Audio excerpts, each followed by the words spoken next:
We'll do the live thing for a sec.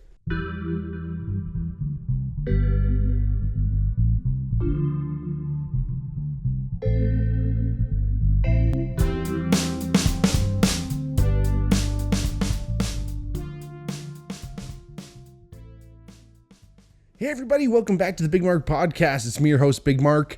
If it's your first time listening, welcome. If not, welcome back. If you ever wanted to get a hold of the podcast, please check us out. DM us on our Twitter or Instagram at the Bigmark Pod, at the Bigmark Podcast. You can support the podcast at our Patreon, patreon.com/the Bigmark Pod. Like we always say, please, rate and share the podcast. We always like to tell everyone to tell a friend and, spread the word about the podcast, because that's kind of the best way that we kind of spread the word. And like I said, thanks for joining us here for another week. It's our 60th episode. I'm super proud of getting here, and thanks to everyone listening, because I do it for you, and I really appreciate all the support and the great outreach from everyone who's messaged me about it. And like I said last week, I did the Jamaican bobsled podcast, and that one was a great request from my brother Mike Norman. And I know he liked that one. We were just chatting about that today. So shout out, brother, love ya. Let me know the next one you want to hear. I think I got some others on the list that you've mentioned so far. But anyway, for the 60th episode, holy shit, I wanted to go a little meta on everyone, and not meta like the Zuck, but meta like we're doing a podcast about a podcast today. I think I was talking about that in potentially the Pokemon podcast. Anyway, go back and check it out. But I was kind of thinking about that whole idea of soon there's going to be podcasts about podcasts. I think actually I was talking about in It's Always Sunny in Philadelphia episode where the boys from It's Always Sunny in Philadelphia have started their own podcast, and they're doing that thing. So soon there's going to be a podcast about the guys who are doing the podcast about the podcast, which is kind of what I did the other day. But today I'm making it official. I don't know if this has been done before. Probably has. But this is going to be the first of probably a few episodes that I do about other podcasts. Because, hey, what are we all here for? This is what we're doing. We're doing podcasts. And if I can spread the word and you can get hooked on a new podcast, I'm super stoked. I'm super stoked about that. So like I said, I was gonna probably do one of three. I don't even want to put a number on it, because there's so many good podcasts out there. But I wanted to start with these guys, mainly because I got this shirt. But I'll go into a little bit more detail. I wanted to talk about the History Hyenas, Wei Zhongxing. History Hyenas, baby. We're just joking. Classic, amazing podcast. Very interesting story behind it. It's kind of one of those things where, it started in 2018, so pre-pandemic. It's a couple New York comics, which, as we all like, there's a lot of podcasts with comedians that host. What they say on the show, History Hyenas. When you think about the name, you're like, oh, okay, it's probably going to be about history. Maybe it's going to be about hyenas. A lot of people were confusing it as History of Hyenas. There's very little history that actually happens on the podcast, though. The guys end up talking a lot about their lives and all kinds of crazy stuff, and they're really funny guys. They're younger dudes, and talks about a lot of they talk a lot about the things that, like I said, happen in their own lives, and what they think about current events, and of course talk a little bit about the history. But I think they talk about it a lot. And if you haven't listened to the podcast, I don't know, I guess you could say spoiler alert for a podcast, but there's a lot of things, and the podcast kind of morphs and changes, but some of the things that the guys say are so wild that they have to have things like this, Wei Zhongxing, where they say something wild, and then that's a soundbite that their producer actually plays, and it just kind of like wipes the slate clean, so to speak. And they have all these crazy sayings that will have no meaning to anyone today if I start dropping them all. But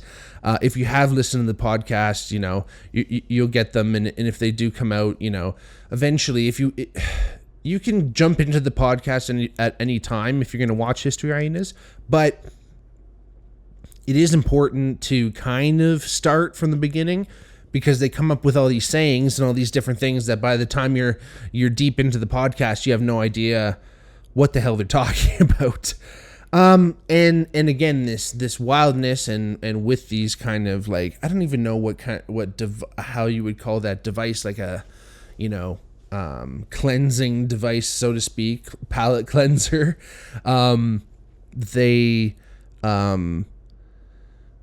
There's a cathartic feeling kind of watching them. I think obviously in today's society, there's a lot of things that we can't say, and we've canceled a lot of people, and comedians have been canceled, probably more as showing people an example of what can happen, which is obviously extreme. But comedians have kind of felt the brunt of a lot of that cancel culture, I feel. And publicly, they haven't really been able to say what they really feel. But I think on a lot of podcasts, they feel a little bit more open to say things. And in fact, the History Hyenas have had a really strong Patreon like content too, where they would say really, really wild stuff. And the reason why I said they had a Patreon, because even though the History Hyenas were on a rise, they were making it big, through 2020, even though it was during the pandemic. They met an inevitable demise. I'll go into more on that later. But like I said, like many podcasts, it's hosted by two comedians, and two New York comedians for that matter, which I think everyone just loves to listen to people from New York. It's the accent. New Yorkers are the first people to say the reason why everyone loves New York is because New York is fucking the city. I have been there a couple times in my life. I was very young, but it's beautiful. I love it. But it's also highly romanticized in movies and television and fucking literature and everything. So it's kind of one of those things where it's like, do we love it just because of, what we've built New York City up to be? Or is it truly the fucking city? It's the capital of the world, and anyone who's coming from there, we just want to be like them, and we think anything that they do is interesting. I don't know. But those two comedians would be Yannis, Pappas, and Distefano. Couple fucking absolute beauties. Yannis was born in Park Slope, Brooklyn, to Greek parents, which he'll never let anyone forget. He's Greek to the core, which I love it. Anyone who's Greek out there, shout out all my Greek brethren out there. He had a really interesting upbringing, I think. It seems like his parents are a little bit older. He's much younger than a lot of his brothers. I don't know if he has a sister, but anyway, he's the youngest of the children in this family, and I find it interesting. I know a couple buddies who they had much older fathers, at least, and it just changes you a little bit. I think you just have to be a little bit more independent. Obviously, most likely a lot of those guys, a lot of children of older parents, they're obviously going to lose their parents at a younger age, like themselves. They'll be a little bit younger.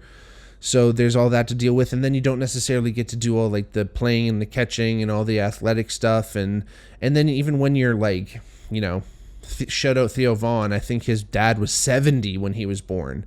So like, even if you're 18 and your father's still alive, God willing, he's 88 at that point. So that's tough, right? It's really tough.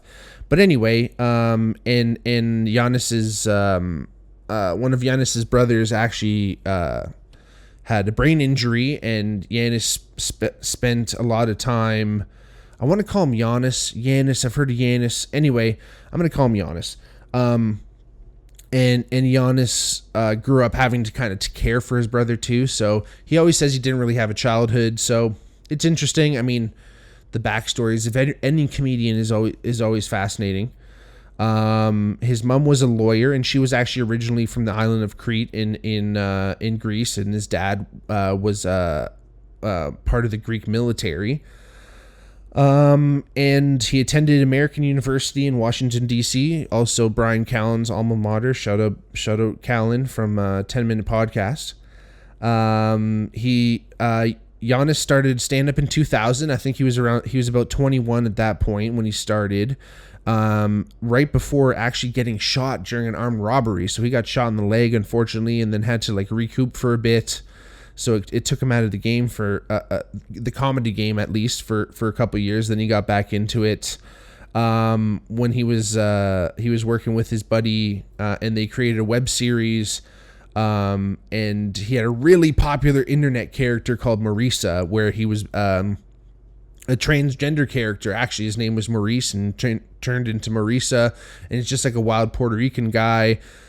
Obviously tough to do these days. I don't think, Yannis like busted out here and there, but apparently it was huge and really big around New York City anyway. And, it's always tough. I think even down to Miami, East Coast anyway, but it's always really interesting with characters I find that really blow up and they're regional, that it's like, why not keep it going? Keep the party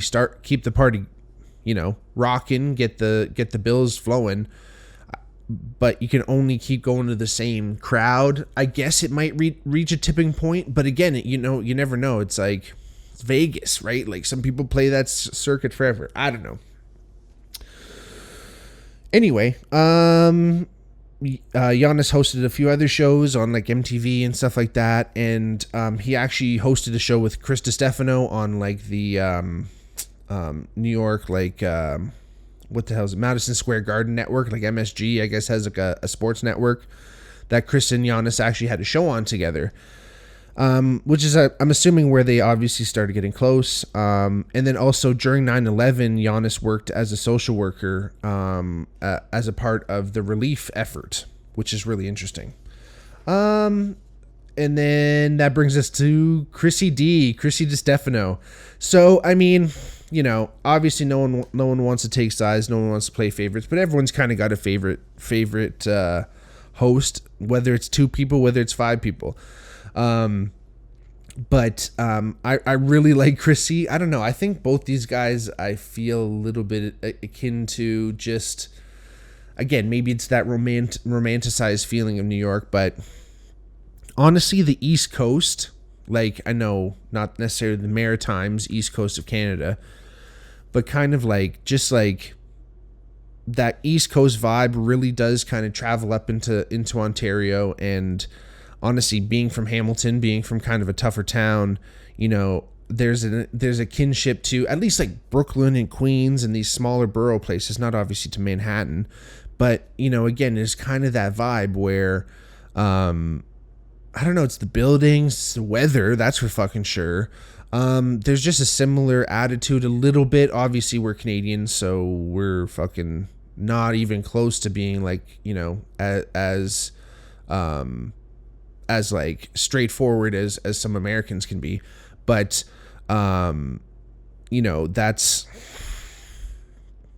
that's the thing where I really do appreciate that. And again, that's why I feel like I'm drawn to, shows like The Sopranos and certain movies and stuff where it just feels at home, obviously more so than fucking palm trees or mountains or some shit like that, right? So, people get used to their topography and things like that.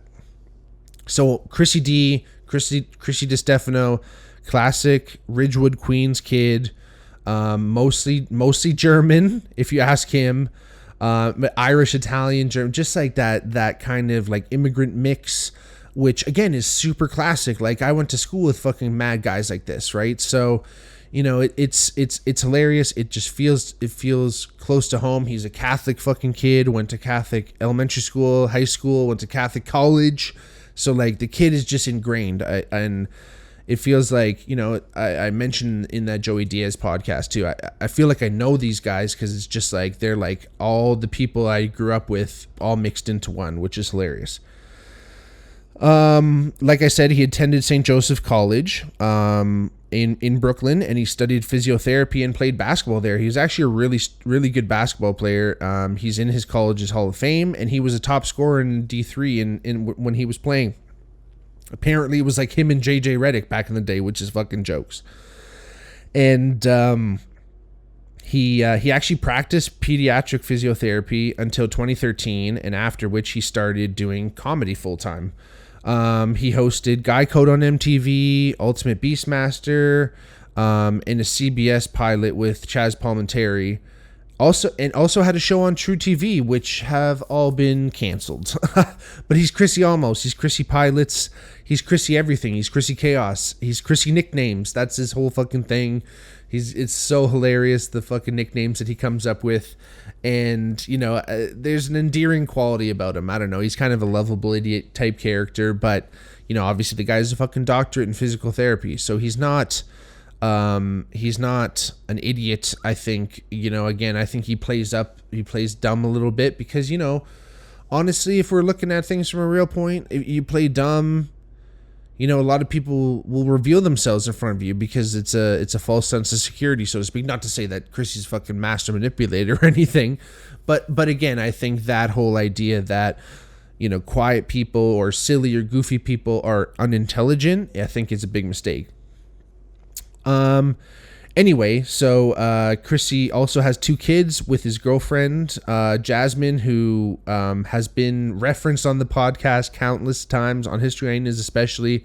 She's known as The Situation because when they were, in 2018, when they were first starting the podcast, Chrissy and his current girlfriend were not together. The mother of his children, as he would refer to them, they were not together at the time. So Chrissy was always up to wild shit, mad antics. He's a good-looking kid, so he was always like with chicks and all those stories and stuff. But it was always something going on with the situation, as he called her. So let's get into a little bit more of the actual podcast itself, the history of the History Hyenas, so to speak. So, like I said, Chris and Yannis had worked together on that MSG show. And they were also in a web series called Bay Ridge Boys, and it was through Patreon, and it was on, and it was like more of like an actual series, comedy obviously, but they started doing this History Hyenas podcast because they both love history. Yannis actually studied history at American University, and they love hyenas too. They're wild fucking animals. They both kind of consider themselves hyenas, so to speak. There's a matriarchal society. It's a matriarchal society, and again, this fucking podcast is History Hyenas podcast is wild, and they talk about the about hyenas because hyenas have pseudopenis. The females have pseudopenises actually, and they're saying like they're the original chicks with dicks. So again, they're wild. This is what we're saying. Wei Zhongxing. It's a character piece. Ladder 14, all that fucking good shit. We don't mean it.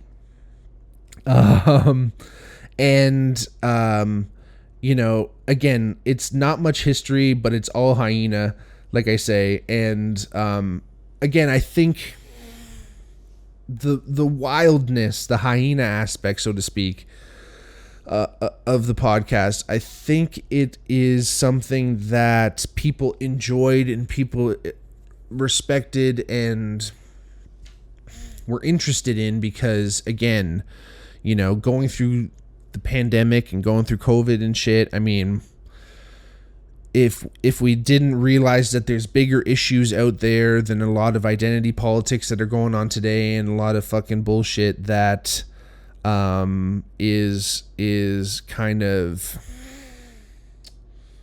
what should I say? It's slowing the wheels of progress in a way where it's just pitting people against each other, and life is so derisive and divisive, and this whole mask thing and these protests and these convoys and these all these different things where it's pitting so many people against each other. If you're not into this thing, you're against this other thing, and it's like, how is that the case? Why can't people support different things without necessarily supporting everything? Why do a few bad apples necessarily ruin the bunch? Why is there such a big amount of people calling another people stupid and ignorant?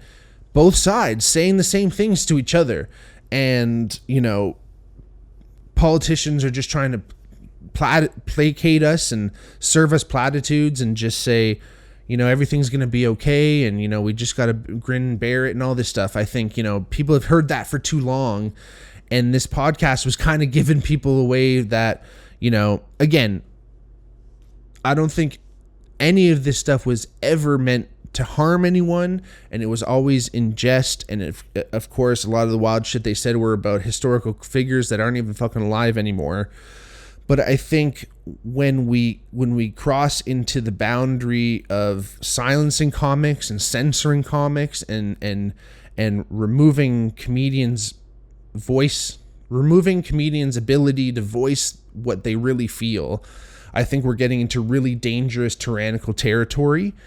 And it's scary, because the jester theory, my jester theory, whatever you want to call it, that idea that the court jester was always a part of the king's court, because he was able to, or she, whatever, but the jester was able to present the truth to the king using comedy, because if you just told the king straight up the truth, he'd probably just fucking chop your head off. So the jester was there to reveal the truth and show the ignorance of the king straight to his face.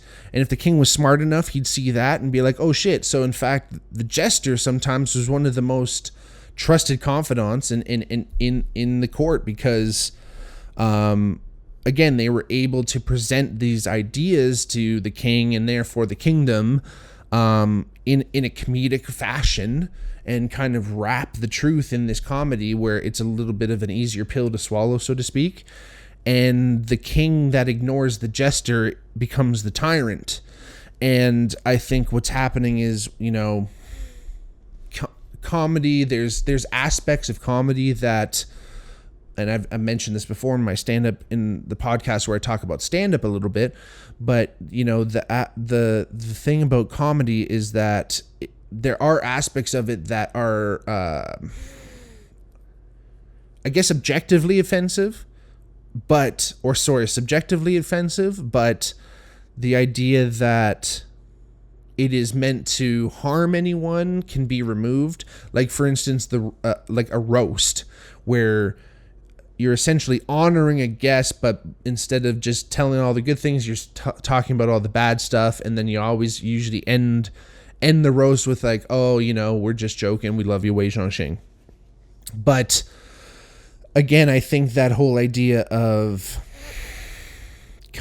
comedians, whether it be Bill Burr, whether it be Bill Hicks as well, whether it be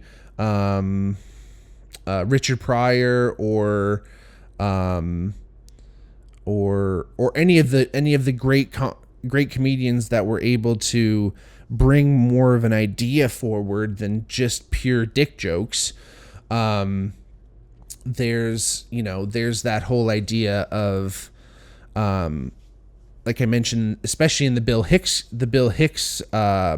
podcast, is that comedy doesn't always have to be, funny necessarily.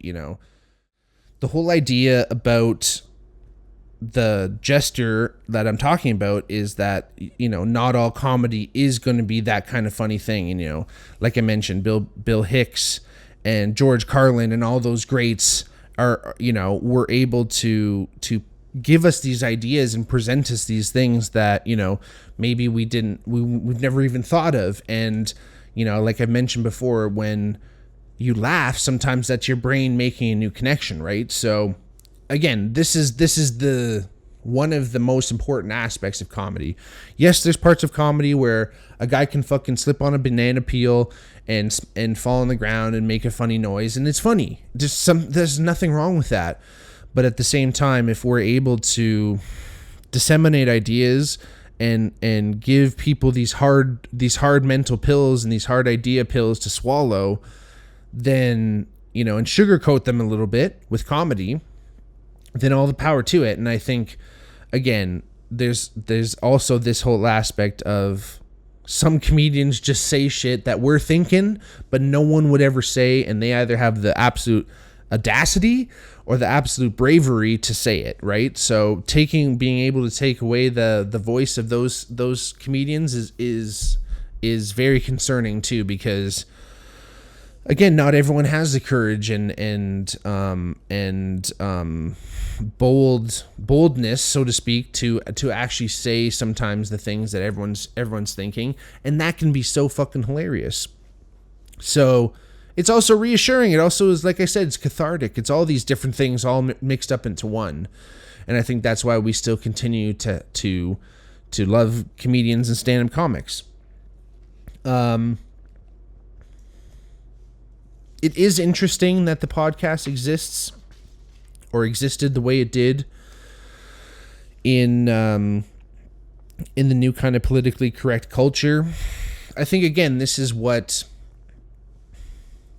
happens, especially when there's stuff that like YouTube and, like, you know, the ability to podcast where, like, look at me, I'm just fucking saying this shit. I don't know anything about anything, but it's like, you know, it's still free speech to the utmost. I'm saying whatever the fuck I want. No one's censoring me. I mean, who knows if I'm talking wild shit, and if I get enough followers, you know, I might get demonetized or someone might fucking shut me down here and there, but it's not happened to me, that's for sure. But I'm still able to speak the way I'm going to speak.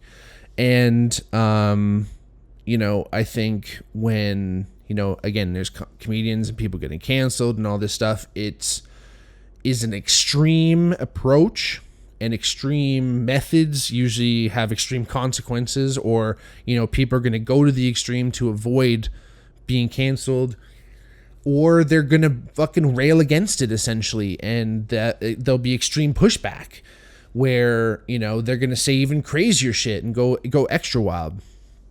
And again, this is just the role of comedy in society. There's a give and take. There's a pushback. We got to find that boundary somehow.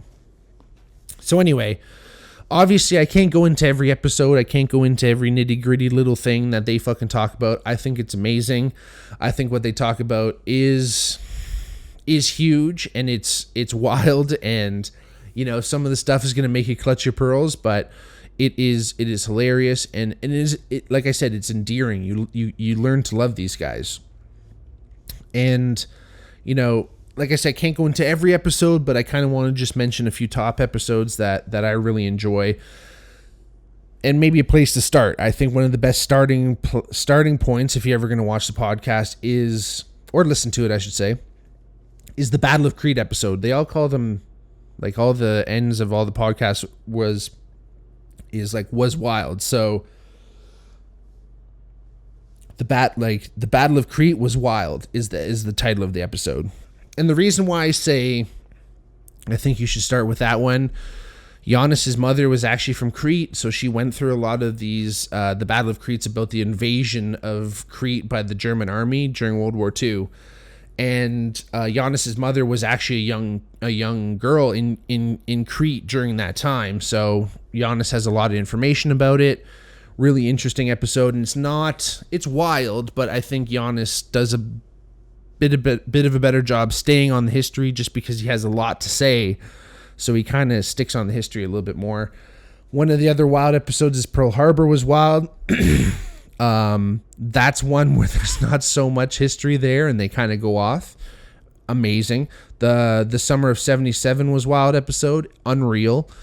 You know, they talk about Son of Sam and all that stuff, and Chrissy's girlfriend's uncle, T.T. Jerry, was in prison with Son of Sam, so they talk about all that. Again, all this shit is wild. The first episode that I actually ever saw of the History Hyenas was an episode with Joey Diaz. So they do have guests, and it was one of the newer episodes. And as I was just looking for podcasts with Joey Diaz, I saw him on this podcast, and I was like, oh, I'll check this out. It's a couple young guys talking to Joey, see what they say. And like I said, I fell in love with him. Joey said, he was a big fan, and Joey talked about becoming like a recurring guest on the podcast. So I was instantly hooked. Went back, watched all the old episodes, caught up to everything, and it felt like basically as soon as I was almost caught up with everything, they fucking canceled the podcast. Anyway, another great episode is the Tim Dillon is Wild episode. That was actually my first introduction to Tim Dillon as well. So, the show brought me a lot of firsts. It exposed me to a lot of comedians that I really love now. Again, check out Tim Dillon. He's amazing. Which brings me to the breakup. Like I said, just as I felt like I was coming into getting to know the podcast and falling in love with the stories and the way these guys were together, and their chemistry was tremendous. That's when they chose to kind of kill it. I mean, maybe it's kind of Seinfeld-esque, all good things have to come to an end kind of thing, but, going out on top, whatever. But we'll go into a little bit of the gory detail. So in fall 2020, Yannis actually got COVID from a fellow comedian and podcaster, Akash Singh. God bless, Flagrant 2 shut out, unreal. But unfortunately, Akash unwittingly spread COVID around, which was super unfortunate for him. And so that was probably like September, November, and Yannis got really sick. Like, he was really worried.